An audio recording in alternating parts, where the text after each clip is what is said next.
আজকে আমরা অ্যামাজন জঙ্গলের এনাকোন্ডা সাপের বিষয়ে জানব। এমন একটা প্রাণী যে কিনা শুধুমাত্র তার শারীরিক শক্তি দিয়েই শিকারকে কাবু করে ফেলে। আর এই ধারণাটাই তো একে ঘিরে তৈরি হওয়া সব রহস্য আর গল্পের মূল ভিত্তি। আমাদের বেশিরভাগের কাছেই তো অ্যানাকোন্ডার পরিচয়টা ঠিক এরকমই। সিনেমায় আমরা কি দেখেছি, এক বিশাল মানুষ খেকো দানব।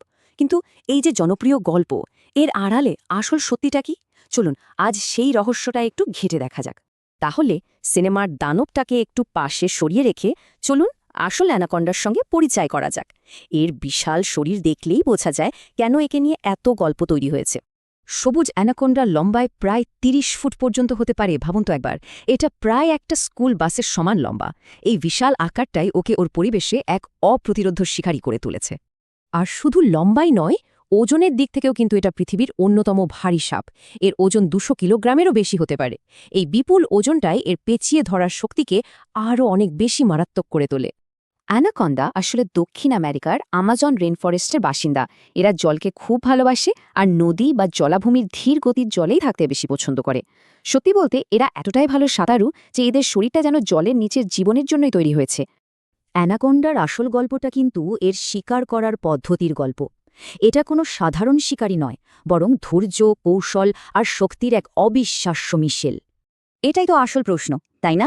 যেখানে বেশিরভাগ সাপ শিকারকে কাবু করতে বিষ ব্যবহার করে, সেখানে অ্যানাকন্ডা কিন্তু সম্পূর্ণ ভিন্ন আর আরও ভয়ঙ্কর একটা কৌশল কাজে লাগায়। অ্যানাকন্ডার শিকার করার পদ্ধতিটা ঠিক যেন একটা শিল্পের মতো। এরা ঘন্টার পর ঘন্টা জলের নিচে লুকিয়ে থাকে, শুধু চোখ আর নাকটা জলের উপরে রাখে। শিকার কাছাকাছি এলেই একেবারে বিদ্যুৎ গতিতে ঝাঁপিয়ে পড়ে আর নিজের শক্তিশালী শরীর দিয়ে পেঁচিয়ে ধরে। শিকার যতবার নিঃশ্বাস ছাড়ে, এরা চাপটা তত বাড়াতে থাকে, যতক্ষণ না শিকারের শ্বাস পুরোপুরি বন্ধ হয়ে যায়। এরপর শুরু হয় শিকারকে আস্ত গিলে ফেলার প্রক্রিয়া। অ্যানাকন্ডা কিন্তু একজন সুবিধাবাদী শিকারী, মানে সুযোগ পেলে কিছুই ছাড়ে না। আর এর খাবারের তালিকাও তাই বেশ বড়।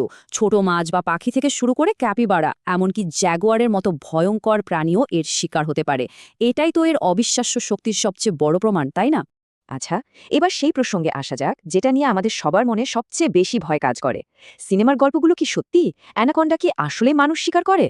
এই প্রশ্নটাই তো সবার মনে ঘুরপাক খায়, তাই না? যে অ্যানাকন্ডা কি সত্যি মানুষের জন্য এতটা বিপজ্জনক? চলুন এই ভয়ের পেছনের সত্যিটা খুঁজে বের করা যাক।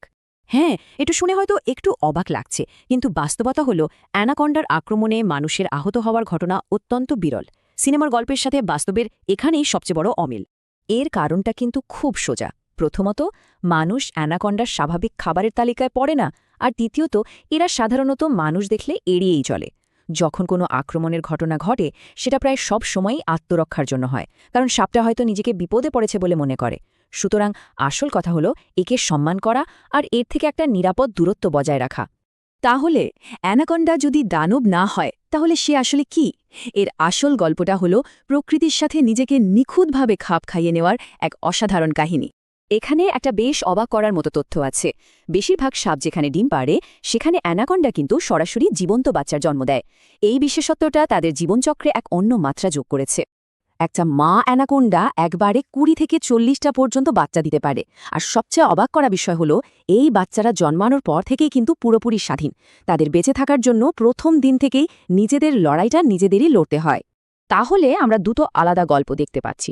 একদিকে আছে সিনেমার তৈরি করা এক মানুষখেকো দানবের কল্পকাহিনী, আর অন্যদিকে আছে বিজ্ঞানের চোখে দেখা বাস্তবতা, যেখানে অ্যানাকন্ডা কোনো দানব নয়, বরং তার পরিবেশের এক সফল এবং নিখুঁত শিকারী, এক কথায় তার জগতের অধিপতি। সুতরাং অ্যানাকন্ডার গল্পটা আমাদের এটাই শেখায় যে কিভাবে ভয় আর ভুল ধারণা প্রকৃতির এক অসাধারণ সৃষ্টিকে দানবে পরিণত করতে পারে। এখন প্রশ্ন হলো, এমন আরও কত প্রাণীর গল্প আছে যা আমরা কেবল কল্পকাহিনীর চোখেই দেখি, তার আসল বাস্তবতাকে হয়তো জানার চেষ্টাই করি না? এটা কিন্তু ভাবার মতো একটা প্রশ্ন, তাই না?